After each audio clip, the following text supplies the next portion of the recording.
तो बच्चों, इस वीडियो में हम बात करेंगे प्लास्टर ऑफ पेरिस व जिप्सम के विषय में।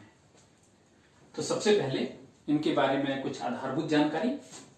प्लास्टर ऑफ पेरिस का जो रासायनिक सूत्र होता है वो है CaSO4 डॉट 1/2 या हाफ H2O। इसको 1/2 भी कह सकते हैं या हाफ भी कह सकते हैं, H2O।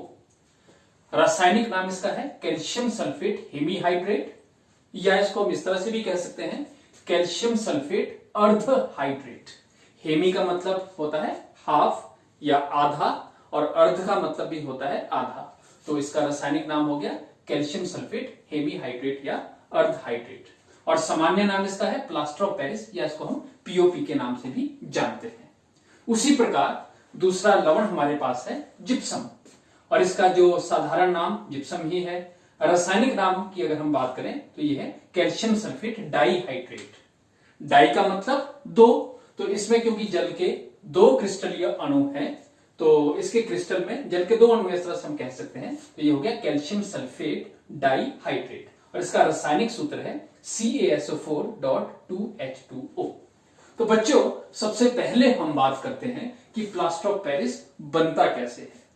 प्लास्टर ऑफ पेरिस बनाने के लिए हम जिप्सम है आपका CaSO4 डॉट 2H2O। जिप्सम को हम 373 केल्विन पर गर्म करते हैं, और इसके परिणाम स्वरूप बनता है CaSO4 डॉट हाफ H2O। तो ये है जिप्सम। जिप्सम को जब हम 373 केल्विन पर गर्म करेंगे तो बनता है प्लास्टर ऑफ पेरिस। और प्लास्टर ऑफ पेरिस को हम उपयोग किस तरह से करते हैं कि जब प्लास्टर ऑफ पेरिस को हम जल में के साथ मिश्रित करते हैं, प्लास्टर ऑफ पेरिस का जल में जब हम मिश्रण बनाते हैं तो क्या होता है, इसकी उल्टी अभिक्रिया होती है। हमारे पास है CaSO4 डॉट हाफ H2O। जल के साथ इसको मिश्रित करते हैं और ये क्या बन जाता है हमारे पास, CaSO4 डॉट 2H2O, और ये कठोर हो जाता है। और इसका उपयोग कहां कहां हम करते हैं।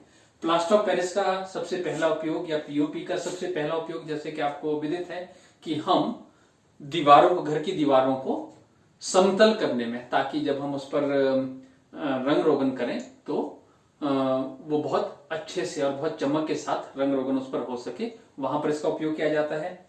इसके अलावा सजावट का बहुत सारा सामान बनाने में प्लास्टर ऑफ पेरिस का उपयोग किया जाता है। खिलौने बनाने में प्लास्टर ऑफ पेरिस का उपयोग किया जाता है। तो प्लास्टर ऑफ पेरिस के विभिन्न उपयोग यहां आप इस चित्र में भी देख सकते हैं। अब बात आती है बच्चों कि प्लास्टर ऑफ पेरिस को हम इस नाम से क्यों बुलाते हैं, इसका नाम प्लास्टर ऑफ पेरिस क्यों पड़ा। इसके पीछे एक कहानी है, जरा सुने आप।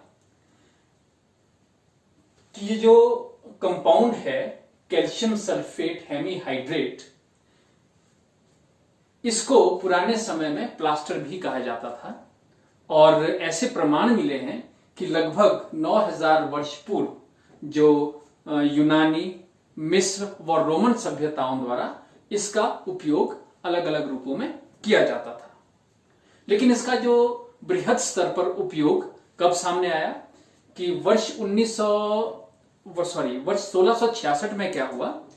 1666 में लंदन में भीषण आग लगी, और इसके कारण लंदन का एक बहुत बड़ा हिस्सा जलकर नष्ट हो गया।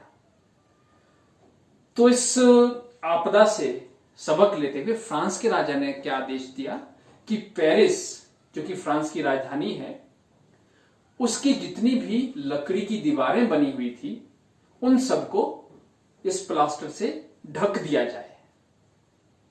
तो जब इतने बड़े स्तर पर दीवारों को प्लास्टर से ढकने का काम शुरू हुआ तो उसके लिए बहुत बड़ी मात्रा में प्लास्टर ऑफ पेरिस की आवश्यकता थी।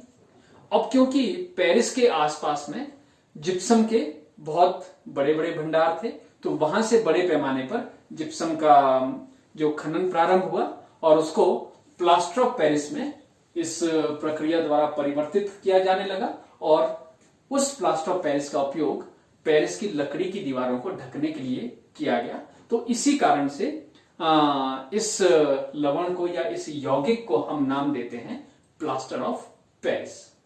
तो बच्चों, इस वीडियो में इतना ही, और इसी के साथ हम ये अध्याय 2 भी समाप्त करते हैं। अगला वीडियो जो हम बात करेंगे धातु एवं अधातु के विषय में। Thank you so much.